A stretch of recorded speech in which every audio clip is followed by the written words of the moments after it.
Hello friends, in this video we are going to watch how to solve a contract costing problem. So let's get into the basics of that. In any type of contract costing problem, the first thing you have to ensure is percentage of completion. So when the percentage of completion is less than 25%, nothing will be transferred to P&L. That is, no notional profit will be transferred to P&L account. The entire profits will be transferred to reserves. When the percentage of completion is between 25% to 50%, then one third of your notional profit will be transferred to P&L account. We will see how to calculate that later. Then the balance two-third will be transferred to reserves. In the same way, if the percentage of completion of the contract is more than 50%, two-third of your profits will be transferred to P&L and balance one-third will be kept as reserve. So now how to calculate the profit? Notional profit into one-third or two-third as the case may be into cash received by work certified. So you will write two-third or one-third with the notional profit and multiply cash received and work certified. So now let's see how to do a problem relating to this. The following are the expenses in connection with the contract. Material purchased 1 lakh rupees, material issued 20,000, value of plant in the beginning 50,000 and at the end is 45,000, wages 80,000, expenses 15,000, material at the end 12,000, work certified 2 lakh 28, out of which 2 lakh you received as cash, work uncertified 10,000. 60% of the contract is completed. Prepare contract account. So let's see the answer for this question. Contract account is just like a P&L account. We have to debit all the expenses and credit the incomes. Over here, we have to first debit the expenses. First one, material purchased, material issued. Both are to material purchased 1 lakh rupees. So 1 lakh rupees material purchase relating to the contract, and then material issued for the contract is 20,000. You have to write this over here. Material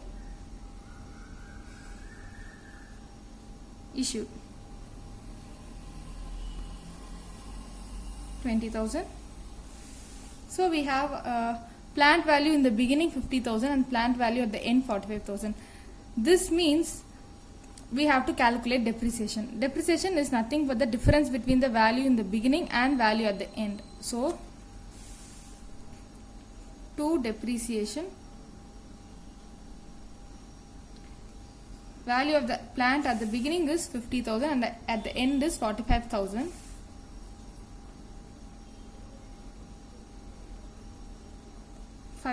You will be debiting as depreciation. Then wages paid 80,000. To wages 80,000. You have direct expenses 15,000. To direct expenses 15,000. You don't have any other expenses given here. All expenses we completed. Now we will come for the credit side. So in the credit side, you have to first write buy materials at site, which is nothing but the materials at the end. The value of the materials at the end will be credited. Value is 12,000 rupees. Then we have to write work certified. Buy work. First we have to write the heading as work in progress. So under the heading of work in progress, we have two things. The first one is work certified. Work certified amount is 2,28,000. Credit this. And work uncertified value is 10,000. Work uncertified 10,000. Now we have to find the notional profit. Let's total this side and this one. 2,50,000. Let's write the same answer, like same balance over here. 2,50,000. We have to find the notional profit.